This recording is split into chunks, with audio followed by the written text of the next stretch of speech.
seja o nome do Senhor Jesus, por mais uma oportunidade que nos concede de pregar a sua gloriosa palavra.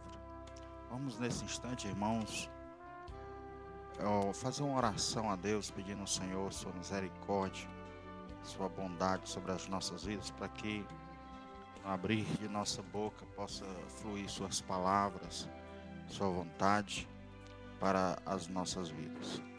Oremos.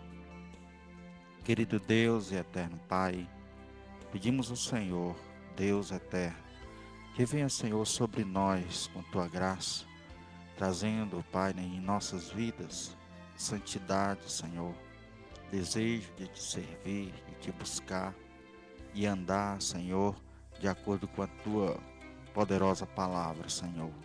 Deus, visita, Senhor, a tua igreja, os teus servos. E eu te peço em particular pelos jovens da igreja, Pai. Ó Deus, que tem, ó Deus, ido por caminhos que não são os teus, Pai. Que tem dado lugar à carne, que tem, ó Deus, sido instrumentos, Pai, ou melhor, cedido às tentações do diabo, Senhor. Meu Deus, toma esses jovens em tuas mãos, Senhor. Pai, que a força que eles têm, Senhor, o vigor, o entendimento que eles têm, que possam ser colocados no teu altar, para o teu serviço, para a tua glória. Deus, em nome de Jesus, toma os jovens, Pai, que te servem, te buscam, que estão, ó Deus, na igreja do Senhor. Traz mais santidade, Pai, para cada um deles, Senhor, fortalecendo. Deus, em nome de Jesus, Pai. Deus, não os deixa, Senhor, à mercê do diabo, à mercê, Deus, das tentações, mas que possa haver, Senhor, ó Deus, uma luta, Senhor, ó Deus, em que o Espírito do Senhor possa vencer, Senhor, ó Deus, toda vontade que é produzida no mundo, do mundo para esses jovens, Pai, que haja, Senhor, ó Deus amado, essa poderosa vitória na vida desses jovens, Pai, em que eles venham te engrandecer e buscar a tua presença. Nós sabemos, Senhor, que o namoro, ó Deus, é para o homem e a mulher te conhecer, se conhecerem e te conhecer, Senhor. E muitos, Pai, não têm aproveitado, Senhor, esta parte boa da vida, Senhor, para te conhecer melhor e se conhecerem. E muitas vezes, Pai, se casam, Senhor, sem se conhecerem, sem, meu Deus amado, terem te conhecido melhor. E vem, Pai, para o casamento, os traumas, os problemas. Assim, meu Deus, que estes jovens possam vigiar mais, Senhor, e possam, Senhor, aproveitar a oportunidade para conversarem, dialogarem, te conhecerem, orarem, buscar a tua face, evangelizarem, para que no tempo do compromisso, do casamento, tenham, Pai, certeza, ó Deus, de com quem estão, ó Deus, contraindo o matrimônio. Deus Santo, querida, assim eu te peço, abençoa os jovens de nossa igreja, Pai, a igreja em Fortaleza, da igreja em Calcaia, em Pentecostes, Pai, ó Deus, e todas as igrejas que te buscam e te servem, Senhor. Toma cada um em tuas mãos, Senhor. Faz um missionário, faz um pregador, faz um arauto, Senhor. Faz um propagador da tua palavra. Meu Deus, em nome de Jesus. Também te peço pelos casais, Senhor, que estão passando por dificuldades, por problemas, onde já trazem, Pai, desde o namoro, Senhor, ó Deus, que tiveram oportunidade e não fizeram uso dessa oportunidade para se conhecerem. E muitos, Pai, olham para o cônjuge, Pai, e só vê os defeitos, os problemas, só vê, Pai, as mazelas do outro, não olha, Senhor, para as qualidades, para aquilo que é bom no outro, Pai. Ó Deus, toma os teus servos em tuas mãos, une mais, Pai, as famílias, os casais, os pais com os filhos. Deus, tem misericórdia, age, meu Deus, no meio da tua igreja, Senhor, que é o sal e a luz deste mundo, Senhor. Como diz a tua palavra, se o sal não salga mais, para que mais serve, senão para ser pisado pelos homens. Assim, meu Deus, em nome de Jesus, Pai, toma a família cristã em tuas mãos, guarda, protege, Senhor, das investidas do diabo, Senhor, de suas armadilhas, de suas setas malignas, Pai. Guarda o teu povo, livra o teu povo, Senhor, de quedas, de transgressões, de pecados, e faz com que cada família, Pai, possa te honrar e te glorificar. Também te peço, Senhor, abençoa esta manhã, Senhor, em tua presença. Abençoa, Senhor, esta palavra que, ó Deus, pretendemos aqui, Senhor, trazer para os teus filhos, Pai. Que possa ser uma palavra direcionada por ti, vinda de ti, do teu coração, para as nossas vidas. Abençoa, toma este vaso em tuas mãos, perdoa os pecados. Abençoa, Senhor, em nome de Jesus, também todo aquele que há de ouvir, Senhor, para que haja compreensão, temor e seja depositado nos corações, Senhor. Assim eu te peço, querido Deus, e te agradeço, em nome de Jesus. Amém. Vamos ouvir um louvor da parte de Deus, depois nós retornaremos com a palavra do Senhor.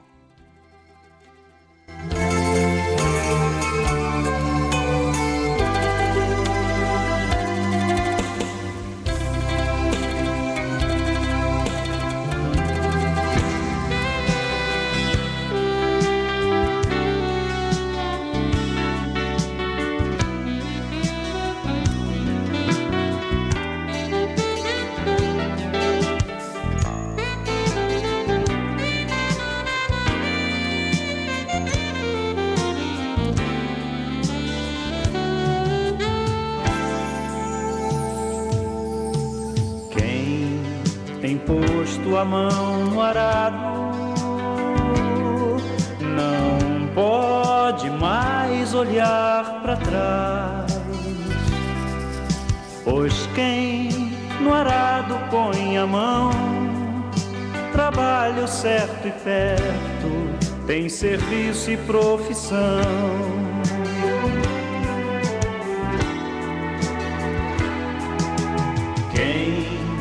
Posto a mão no arado, não pode mais olhar para trás, pois quem no arado põe a mão, trabalho certo e perto, tem serviço e profissão.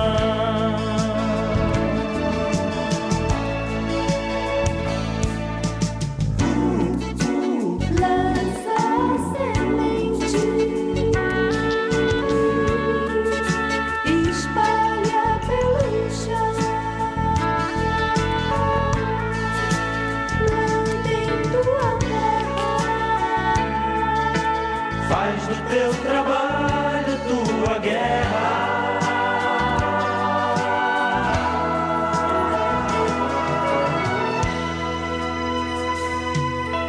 Quem em Cristo põe a vida, não pode mais olhar para trás, pois quem ao Mestre deu a mão, trabalho certo e perto, tem serviço e profissão.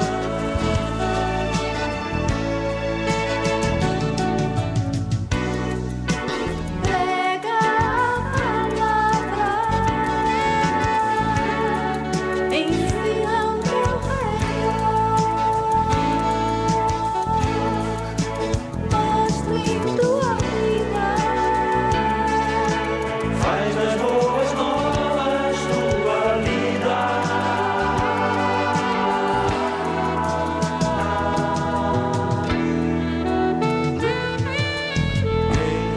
Quem tem posto a mão no arado, não pode mais olhar para trás, pois quem no arado põe a mão, trabalho certo e perto, tem serviço e profissão.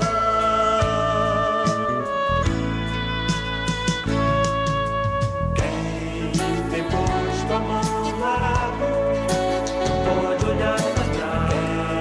Quem Cristo põe a vida, não pode olhar para trás. Posto a mão no arado,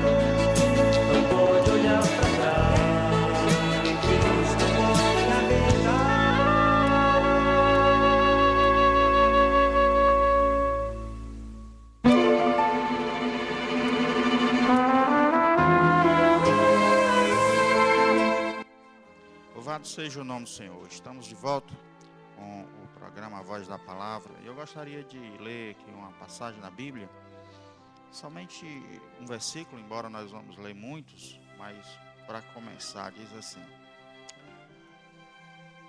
Lucas 15, versículo de número 11. Continuou: certo homem tinha 2 filhos. O mais moço deles disse ao pai: Pai, dá-me a parte dos bens que me cabe. E ele repartiu os haveres. Amém. Meus amados irmãos, nós temos aqui estudado por vários sábados, inclusive aqui na igreja com os irmãos, nós temos estudado as parábolas de Jesus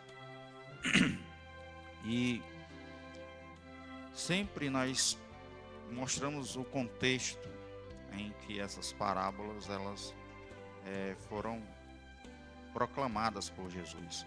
Se nós observarmos aqui o versículo 3 do capítulo 15, ele fala da ovelha perdida, onde uma das ovelhas do bom pastor, ela se desgarrou pelo deserto, e ele então deixou as 99 ovelhas e foi em busca daquela que havia se debandado. E o que Jesus chama a atenção é a alegria do pastor quando encontra essa ovelha, e ele toma essa ovelha, bota ela no ombro e sai gostoso para casa, sai jubiloso para casa. E aqui também no versículo 8 até o 10, ele fala de uma mulher que perdeu uma moeda, uma dracma, e ela muito tempo passa procurando essa moeda até que acha, chama as vizinhas e também se alegra muito e dá lá uma festa em comemoração a essa dracma perdida.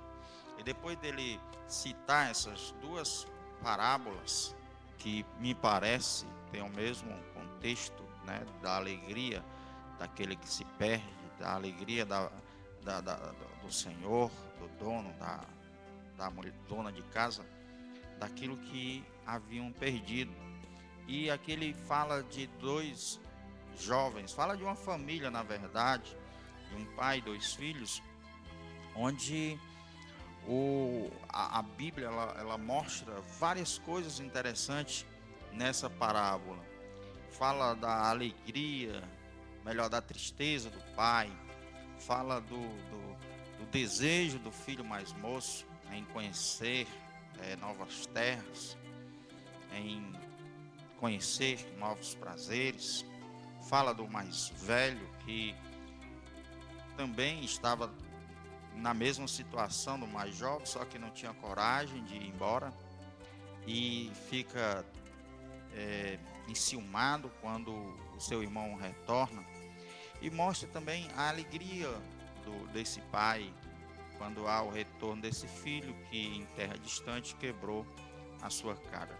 Então essa parábola ela mostra várias coisas para que venhamos assim meditar no amor de Deus, na graça de Deus, na misericórdia de Deus, e também a respeito da nossa própria vida.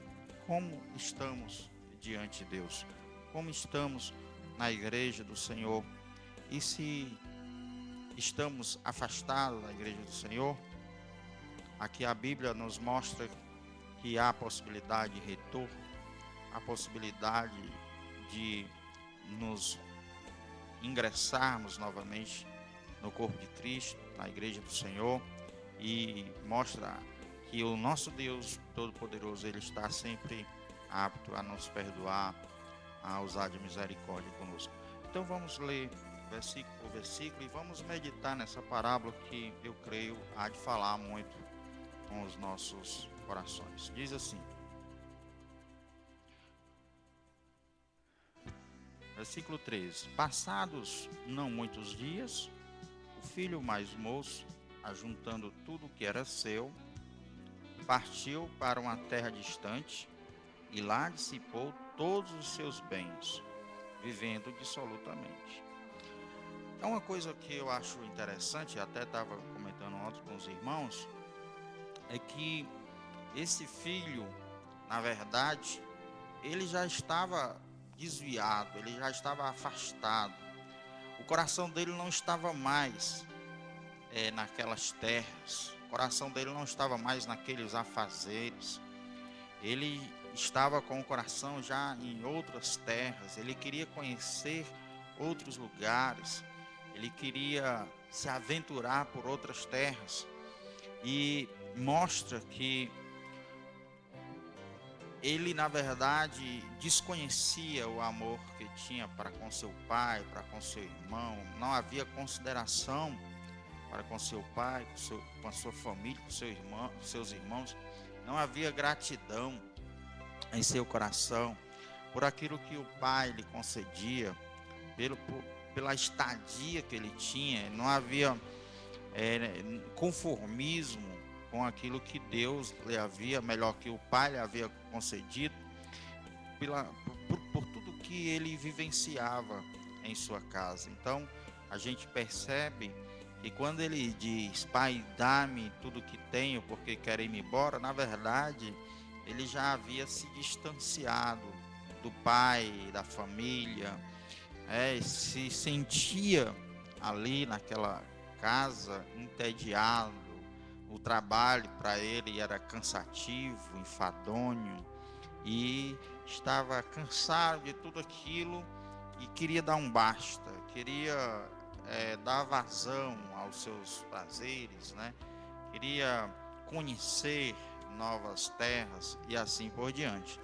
Então a gente percebe com isso que é exatamente dessa forma que acontece quando os servos de Deus eles se desviam, se afastam da igreja do Senhor. Ninguém, irmãos, se afasta da igreja de uma hora para outra, diz eu vou sair da igreja. Não. Vem tempos e mais tempos de frieza, de desânimo, né? A pessoa vai se sentindo entediada, cansada, não vai tendo mais prazer na palavra de Deus, não vai tendo mais prazer na comunhão com a igreja, com os irmãos. Então, o cume disso é a igreja para ele se tornar insuportável. Então, ele se afasta, ele sai, ele foge da comunhão com Deus e com a igreja. E muitas vezes achando que vai se dar bem, muitas vezes ele acha que vai ser bom para ele, vai conhecer, né, novos prazeres e aí vai embora, né? E aqui diz assim: depois de ter consumido tudo, sobreveio àquele país uma grande fome, e ele começou a passar necessidade. Note que quando ele chegou nessas terras, né, nesse lugar onde ele queria ir, ele começou a se divertir, começou a farrear, começou a brincar, começou a se prostituir, começou a fazer aquilo que a Bíblia diz, gastando seus bens dissolutamente. Então ele pegou os bens que ele recebeu, ele tinha por direito. É interessante até porque não apenas ele disse: pai, vou-me embora. Ele disse: pai, me dá a minha herança. Ou seja, para ele o pai tinha morrido, porque a herança só era dada a alguém quando o pai morria, quando o dono da casa morria. Naquela época era comum o mais velho ele receber parte da herança, era 2/3 que recebia, e ele pegava esses 2/3 e vendia. E aí ele pegava o dinheiro e fazia o que queria, mas a pessoa que comprava só podia tomar posse do que compraram se o pai de família morresse. Só depois da morte do pai é que esse que havia comprado os bens, o mais velho, poderia usufruir. Mas aqui era incomum, porque era o mais novo que estava fazendo isso, né? Era o mais jovem. Ele pediu os bens ao pai, e a gente percebe que o pai não nega, O pai não nega, porque não adiantava ele ficar lá na casa dele da forma em que ele se encontrava, triste, desanimado, né? É, totalmente apático ao pai dele, né? Sem nenhuma gratidão, ao contrário, chateado com o pai, a ponto de considerá-lo morto. Então, o pai, a gente percebe, ele não prende o seu filho, ele não resguarda o seu filho, porque o filho, na verdade, já havia se perdido. Estava no coração dele os desejos malignos. Então não adiantava prender o filho lá. Então ele preferiu dar liberdade ao filho dele para que o filho dele pudesse fazer o que quisesse. Então a gente percebe justamente isso, que Deus não prende os seus filhos na igreja. Eu vou prender você, você vai estar aqui à força. Não. Deus, ele nos dá liberdade. Na igreja do Senhor só estão aqueles que realmente querem, desejam servir a Deus. Estamos servindo a Deus por amor, somos servos por amor a Ele, né? Recebemos a argola na orelha, ou seja, nós somos livres, Senhor, para ir embora, mas nós preferimos te servir, te buscar, né? Estar sobre a tua tutela, Senhor. Então, esse jovem, depois de ter promovido tudo isso, e eu creio, entristecido o coração do pai dele de uma forma tal, né, que o pai ficou, deu os bens e viu o filho partir. Mas aqui ele chega em determinada situação, melhor, em determinado lugar, e começa a gastança, começa a diversão. No começo, até eu acho que ele deve ter dito para si mesmo, né? Era justamente isso que eu queria, né? Era esse o lugar que eu imaginava, era tudo isso que eu sonhava para mim. Mas só, irmãos, que esses prazeres acabam, né? Uma vida dissoluta é uma vida irracional, onde a pessoa gasta tudo que tem com prostituição, com bebida, com farra, com noitadas. E o dinheiro não é cacimba d'água, né? Ele só estava gastando, e de repente ficou sem nada, né? E acontece muito isso quando os jovens saem da igreja, aí vão para o mundo, aí fica rodeado de amigos enquanto tem trabalho, enquanto tem dinheiro para gastar. Depois que acaba o dinheiro, acaba ou fica desempregado, os amigos se afastam, e ele então começa a viver uma vida solitária. Se não for o pai e a mãe que esteja sustentando, vai passar fome, né? Vai passar necessidade. Mas só que aqui nesse caso não havia ninguém da sua família por perto. Então ele começa a receber sobre si mesmo as consequências dos seus atos. Irmãos, Deus, ele não impede de nós fazermos nada, mas tudo o que nós fazemos, irmãos, tem consequências. Tudo que nós, irmãos, fazemos, tudo que nós colocamos, ou todo o caminho que nós colocamos para trilhar, vai dar em algum lugar. E muitas vezes é caminho de sofrimento, de lástima, de tristeza, de feridas. Então, esse jovem, ele percebeu como era bom a casa do seu pai de uma forma inusitada, triste, né? De uma forma a receber as consequências na própria pele, né? Ele teve que experimentar na própria pele sofrimentos, angústias, tristeza, fome, frio, para poder ele acordar da vida boa que ele tinha na casa do seu pai, na casa onde ele estava, porque lá tinha trabalho digno, lá tinha comida boa, lá tinha casa boa, mas nada disso ele valorizava enquanto ele estava com o pai dele. Nada disso ele via como algo bom, ele só via as coisas ruins, ele só via o trabalho enfadonho, ele só via um pai que era muitas vezes, como hoje, os filhos acham que os pais resmungam, né?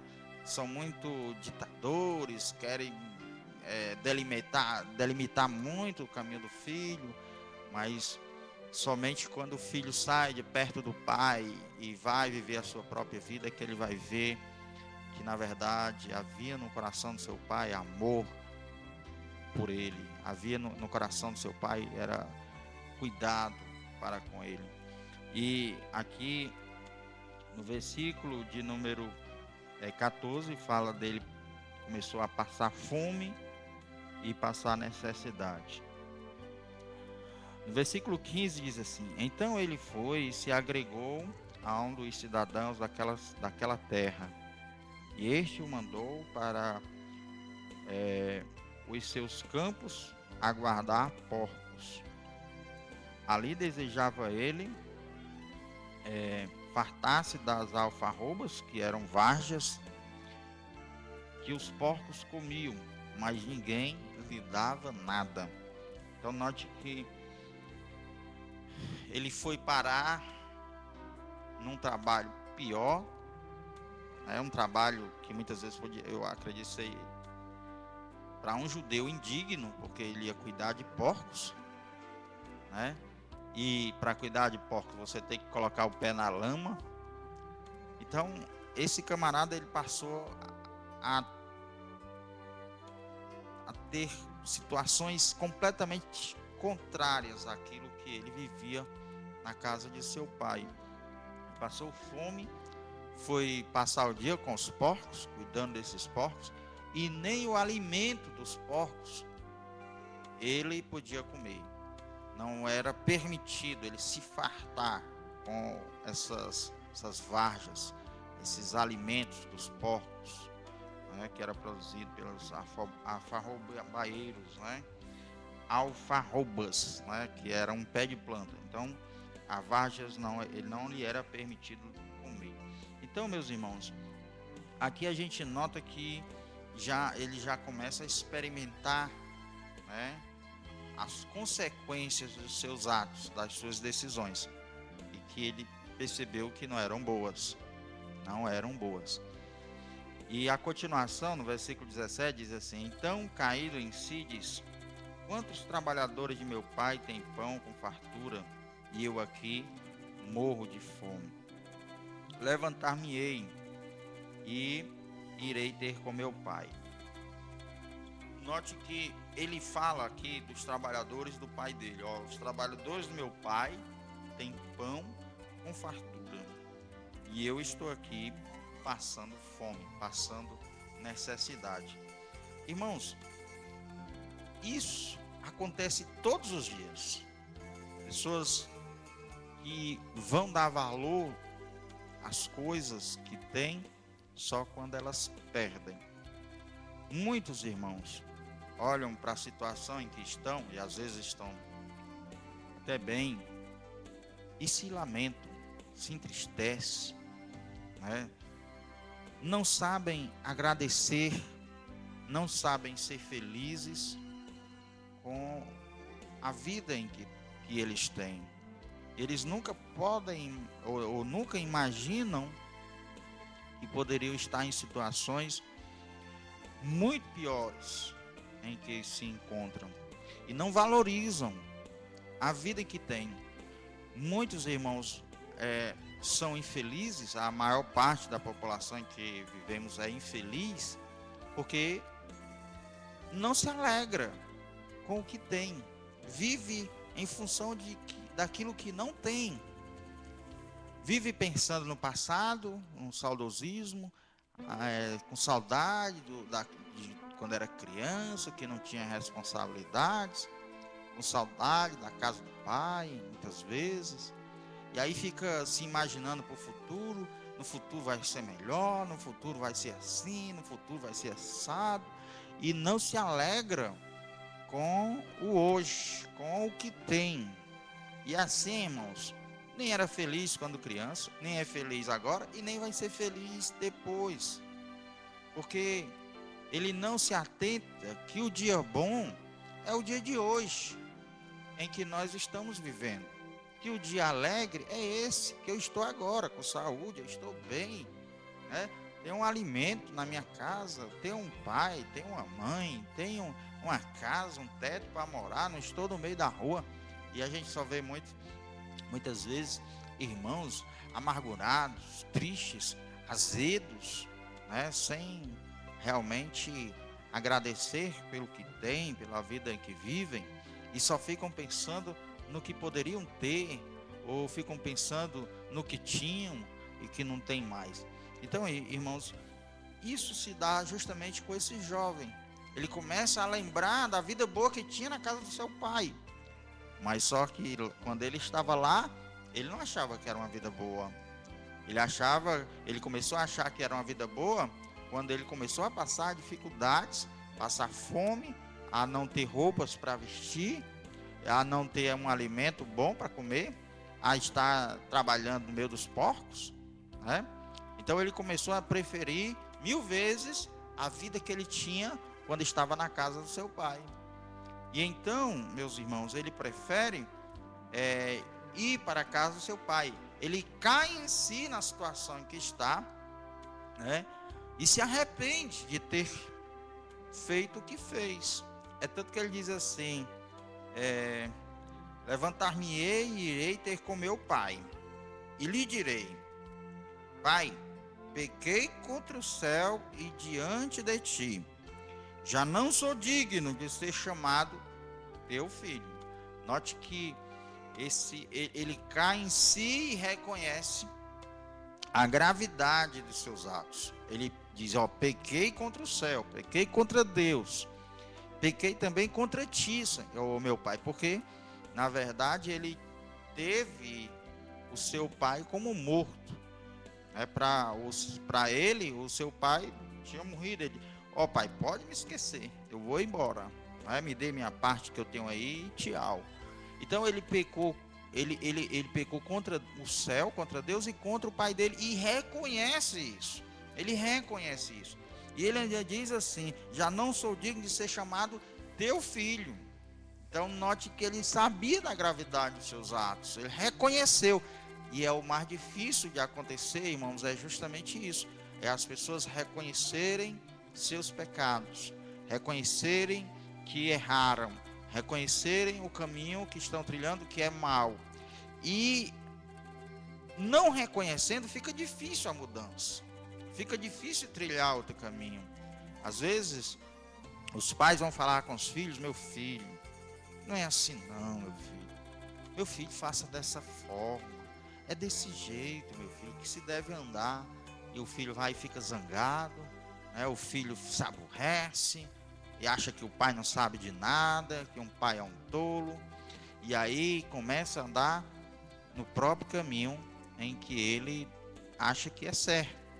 E muitos irmãos têm a oportunidade de reconhecer, e aí vai até o pai, conversa com o pai, pede perdão ao pai, mas outros não, outros continuam no caminho de transgressão. E já não sou digno de ser chamado teu filho. Então ele, quando resolve ir para a casa do seu pai, ele resolve que iria viver como um dos servos do pai dele. Ele não estava achando que ia chegar lá e ia ser bem recebido, não. Mas ele queria dizer: pai, eu quero ser menos um servo teu, um trabalhador teu, porque no lugar onde eu estou aqui não tá legal, não tá bom. Então ele resolve isso no coração, ele toma essa decisão no coração, e então ele parte para o seu pai, para reencontrar o seu pai. E meus irmãos, quantos não estão me ouvindo agora que têm se afastado de Deus, têm desprezado a casa do Senhor, a comunhão com o Senhor? Meu irmão, é hora de voltar para o Senhor, é hora de cair em si, é hora de se arrepender, é hora de pedir perdão ao Senhor, de se reconciliar com Ele. Meus irmãos, nós temos um Deus que está sempre disposto a se reconciliar com o homem. Nós temos um Deus que está sempre disposto a ter comunhão com o homem. Deus, irmãos, ele não quer ter comunhão conosco porque nós temos alguma coisa a lhe oferecer. Não, Deus, ele nos ama de uma forma que ninguém sabe explicar o porquê ele nos ama, mas o certo é que ele nos ama e já provou o seu amor para conosco, em que ele dá o próprio filho para morrer na cruz por nós. Mas, meus irmãos, o que ele quer é só que nós nos voltemos para ele e venhamos permitir que esse amor ele esteja em nós, e ele deseja também que o amemos. Ele quer, ou seja, comungar conosco, ele quer falar conosco, ele quer se identificar conosco. E muitas vezes nós não permitimos. Então é hora de nós voltarmos para Deus.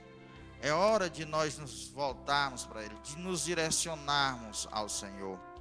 E meus amados irmãos, se não fizermos isso, nós vamos perder. Perder o quê? Perder esse amor maravilhoso, de fazer parte desse amor maravilhoso que Deus tem conosco. Nós vamos perder a oportunidade de ser amado pelo Todo-Poderoso. Nós vamos perder a oportunidade de comungar com esse Deus Todo-Poderoso. Nós vamos perder a oportunidade de que toda a eternidade nós vamos estar com Ele. E meus amados irmãos, com certeza Deus, ele quer o melhor para nós. Com certeza Deus, ele quer que sejamos felizes na sua presença. Deus, ele tem um melhor para você. Esse mundo, ele está num caos, numa perdição total. Aquilo que o homem tem desejado tem tornado esse mundo um caos. E esse homem tem se tornado um animal irracional por conta dos caminhos em que ele tem trilhado. Mas o nosso Deus, ele está pronto a te perdoar. O nosso Deus, ele está pronto a se reconciliar conosco. Ele está pronto a estender a sua mão e nos chamar de filhos. Note que quando o homem está no pecado, na disserção, ele recebe Deus como o seu Senhor, mas Deus o recebe como filho amado. E foi isso que ele fez: irei para a casa de meu pai e serei um dos seus trabalhadores. Eu não sou digno mais de ser seu filho. Mas é interessante, irmãos, porque mesmo naquela condição, ele ainda era filho daquele cidadão. O versículo 20 diz: levantando-se foi para seu pai. Vinha ele ainda longe, quando seu pai o avistou, e compadecido dele, correndo, o abraçou e o beijou. Irmãos, quando a Bíblia diz que ele o avistou de longe, eu creio que esse pai, todos os dias, os olhos dele estavam direcionados ao lugar onde as pessoas, quando vinham para sua casa, tomavam aquele caminho. Todos os dias os seus olhos estavam direcionados àquele caminho. Porque eu creio que o coração daquele pai estava aflito, estava triste, porque não sabia o que tinha acontecido com seu filho. Não sabia se o seu filho estava vivo, não sabia se tinha feito a coisa certa em permitir o seu filho ir. Então havia angústias no coração daquele pai, por conta do tipo de vida que seu filho deveria estar vivendo. E aqui diz que o pai, compadecido ao avistar, correu, abraçou e beijou. Louvado seja Deus. Meus amados irmãos, isso é o que Deus faz conosco. Quando a gente chega na igreja, irmãos, a gente chega mais ou menos como esse jovem chegou. A gente chega com feridas, com traumas, com angústias no coração, com a alma arrebentada pelos pecados, com doenças que o mundo provocou. Chega arrasado, irmãos, e acontece exatamente como aconteceu aqui com esse jovem. Ele estava rasgado, maltrapilho, moribundo lá, com a roupa toda suja, eu creio, suja do convívio com os porcos, ele estava descalço, né? Ele estava de uma forma deplorável. E o seu pai, irmãos, quando o vê, ele não leva o filho para dar um banho, ele abraça o seu filho, ele beija o seu filho. E então o filho fala com ele e diz assim: Pai, pequei contra o céu e diante de ti. Já não sou digno de ser chamado teu filho. Oh, aleluia! Irmãos, isso aqui eu acho que era tudo o que aquele pai queria ouvir. Era que o filho reconhecera que tinha pecado contra Deus, que tinha sido injusto com o seu pai e que queria ser um dos seus servos. Era tudo o que ele queria ouvir, irmãos, porque ele ouvindo isso, o filho falando isso, mostrava para o pai que ele estava arrependido. E era tudo que o pai desejava para com o filho, era que ele reconhecesse, era que ele se arrependesse de tudo que ele tinha feito. Porque somente assim, irmãos, é que aquele filho poderia ser restaurado, poderia ser agregado à família, agora como uma nova criatura, como um novo ser. Ele não ia mais murmurar, porque ia trabalhar, porque ele já tinha experimentado trabalhos horríveis. Ele não ia mais murmurar pela comida que estava comendo, porque muitos filhos, quando a mãe bota o prato de comida, é carne cozida, é frango cozido, não quero isso não. Ele despreza a comida que a mãe teve tanto trabalho em fazer. E ele não ia mais fazer isso, porque ele já tinha experimentado fome, necessidades. E agora ele sabia que tudo que a família dele proporcionara para ele era amor, era cuidados, era bênçãos que ele não valorizava. Ele queria experimentar as coisas do mundo. Ele queria se deleitar com os pecados do mundo, com a vontade da carne. E isso lhe trouxe muitos sofrimentos. Mas tudo que ele passou serviu para que ele percebesse qual valor tinha a sua família.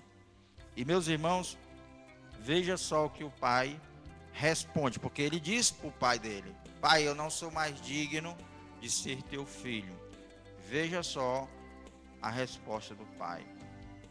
O pai, porém, disse aos seus servos, ele não disse nada para o filho dele, ele disse para os servos: Trazei-me depressa a melhor roupa, vestiu.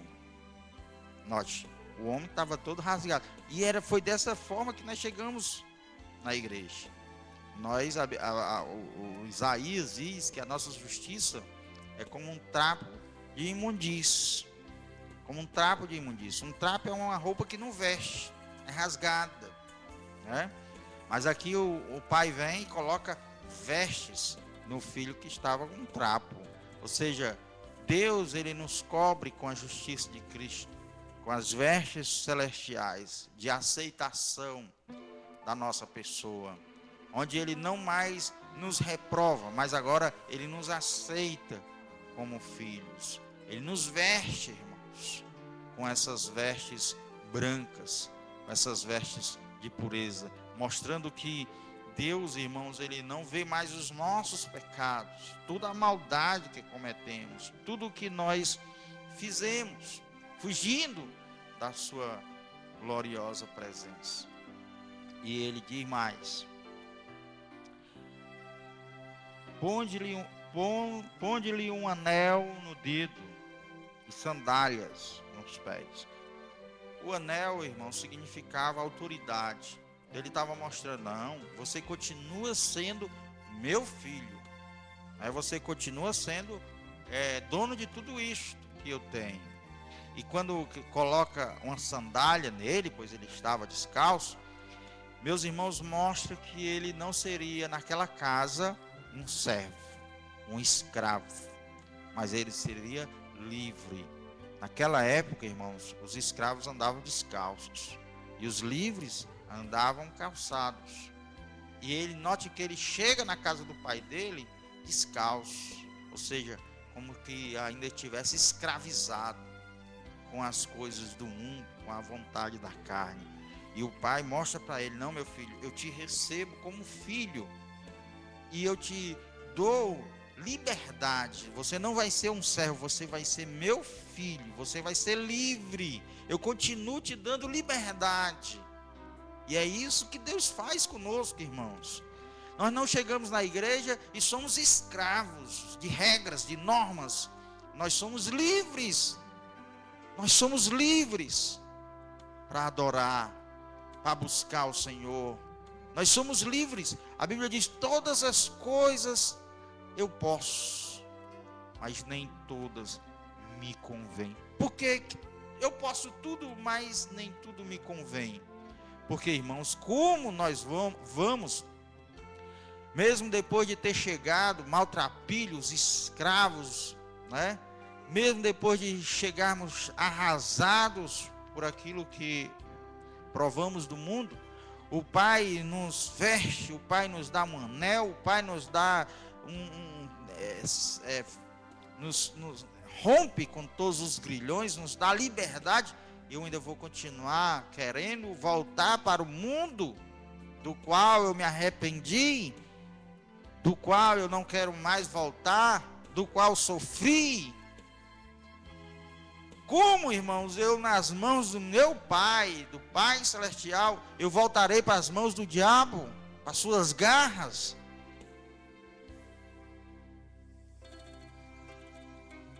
Meus amados irmãos, eu fico triste por muitos jovens que estão na nossa igreja, que estão voltando para as garras do diabo, querendo experimentar as coisas do mundo. E eu fico triste porque do mundo nós já viemos.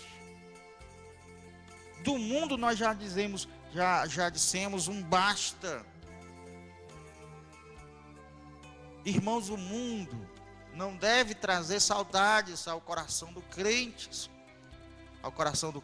porque ele só nos faz sofrer. Nós só fazemos apanhar. Meus irmãos, é hora de os crentes não desejarem mais ser tapete do diabo. É hora de nós sermos servos de Deus, buscarmos a Deus, olhar a Ele como um Pai que nos ama e começarmos a amar a esse Deus. Começarmos a amar de forma em que o nosso amor, irmãos, tenha intensidade com relação a Deus.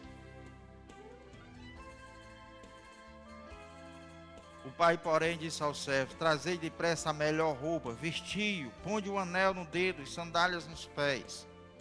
Trazei também e matai um novilho cevado.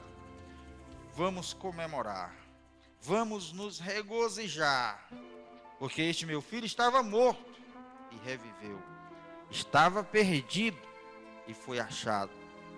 E começaram a alegrar-se, a regozijar-se pela vinda do filho. Então, essa, irmãos, é a condição deste jovem que foi para o mundo, voltou, e o pai o recebe com alegria.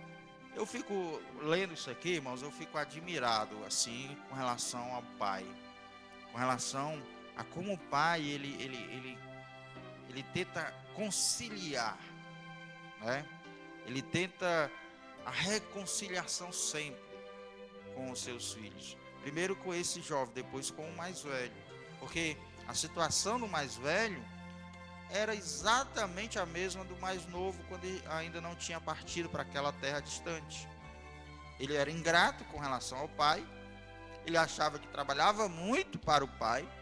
Achava que o pai não lhe dava nada. E não tinha amor pelo seu irmão. Veja só. Ora, o filho mais velho estivera no campo, e quando voltava, ao aproximar-se da casa, ouviu músicas e danças. 26. Chamou uma dos criados e perguntou-lhe o que era aquilo. E ele informou: veio teu irmão e teu pai mandou matar o novilho cevado, porque o recuperou com saúde. Ele se indignou e não queria entrar.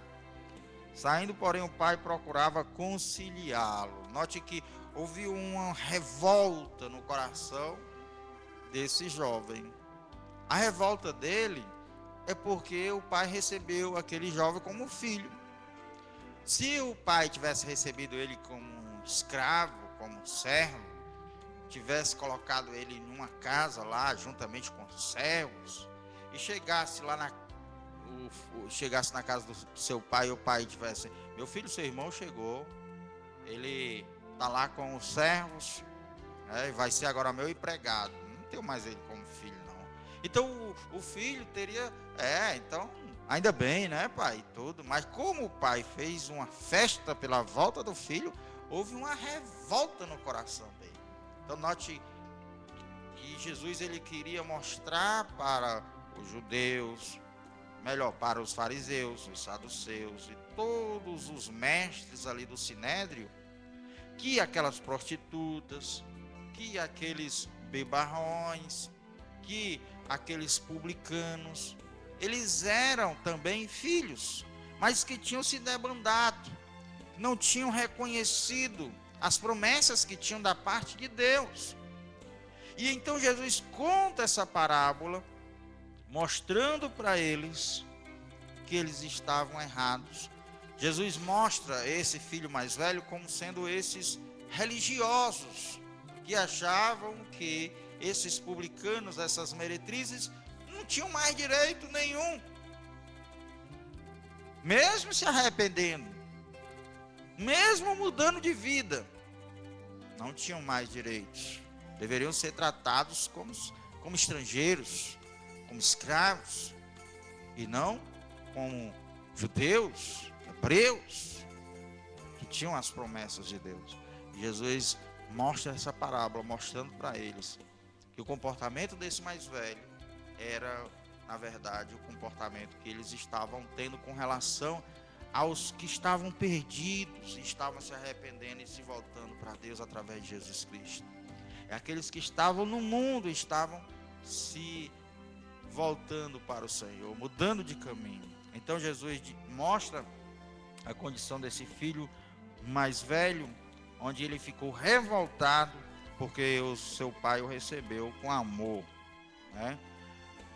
Mas ele respondeu a seu pai: há tantos anos que te sirvo sem jamais transgredir uma ordem tua, e nunca me deste um cabrito sequer para alegrar-me com os meus amigos. Note que ele queria também farriar.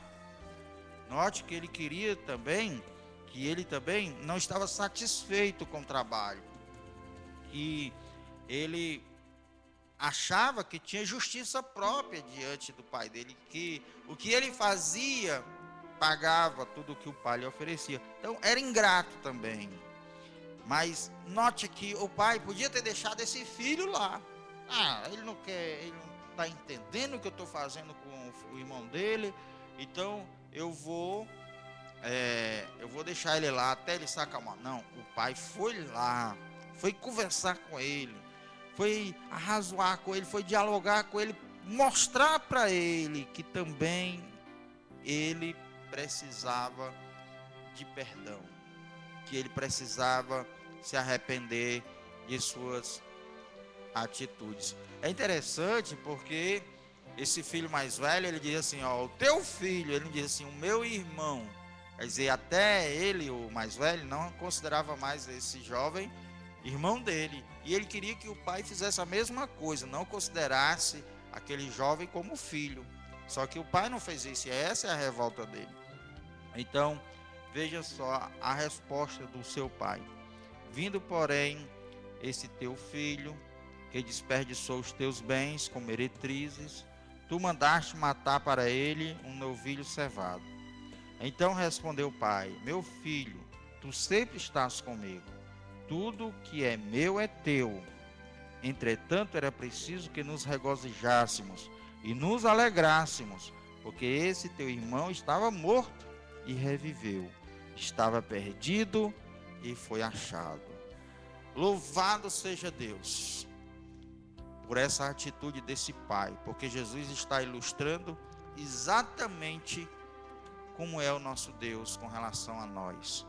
Um Deus que sempre nos serve, que sempre nos abençoa, que coloca, né, à nossa disposição coisas boas e maravilhosas, e muitas vezes nós não agradecemos, muitas vezes nós nos rebelamos, ficamos revoltados, mas mostra ainda que esse Deus está disposto a se reconciliar, que esse Deus está disposto a perdoar, que esse Deus está disposto a colocar vestes brancas, a colocar um sapato de livres, a colocar um anel para dizer somos teus filhos, a perdoar, a mostrar para nós que estamos errados e que o melhor lugar para nós estarmos é em sua casa, sobre a sua supervisão, trabalhando para ele, porque ele diz assim: tudo que é meu é seu, tudo que é meu é seu.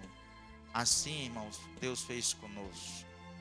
Todas as coisas Deus tem nos dado, nos fez ele herdeiro de Deus e co-herdeiro com Cristo, nos fez seus herdeiros, nos fez co-herdeiro com seu Filho amado, unigênito, Jesus Cristo.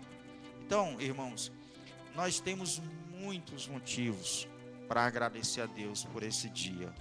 Nós temos muitos motivos para estarmos alegres, para estarmos felizes com aquilo que Deus tem nos propiciado, nos abençoado. Não irmãos, não temos motivos para espraguejar, murmurar, desanimar, entristecermos. Ao contrário, Deus é bom, Deus é fiel, Deus é justo. Nós temos um Pai amoroso, irmãos. Que todo pai fosse como nosso Pai Celestial, irmãos, o mundo seria diferente. Que Deus abençoe a sua palavra, que você possa meditar em tudo isso. E por certo, se você perceber tudo que Deus tem lhe dado, tudo que o seu pai, sua mãe, sua família tem feito por você, por certo você vai se tornar uma pessoa mais grata, mais amorosa, mais flexível, vai tirar toda a raiva, rancor, tristeza do seu coração, todo o azedume que invade a sua vida. Medite nisso, creia nisso. Essa é a palavra do Senhor que fala conosco, esta é a voz da palavra. Que Deus abençoe a sua palavra, em nome de Jesus.